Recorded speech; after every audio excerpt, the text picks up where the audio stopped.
Your Honor, ang teacher ko po si Teacher Rubilin. Teacher Rubilin. Opo. Saan naman, pagkatapos ng homeschooling, saan naman po kayo nag-high school?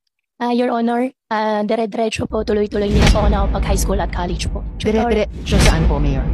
Tutorial po yung ginawa po sa amin kasi nasa loob po kami ng farm. Okay, pero nagtapos kayo ng high school? Ang binigay lang po sa amin po na pinaka-libro po is si Teacher Rubilin na po. Kung maalala ko po, wala rin po kasi siyang grades.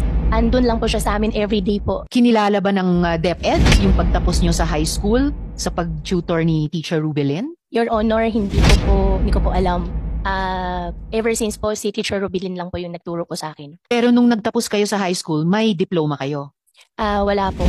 Sa pagdinig sa Senado, paulit-ulit na sinabi ni Bamban Tarlac, Mayor Alice Goo na homeschooling lamang umano siya dahil itinago raw siya ng kanyang ama sa kanilang farm noong siya ay bata pa. At ang tanging mga kasama lamang daw niya ay ang kanilang mga kasambahay at ang kanyang teacher na si Rubilin.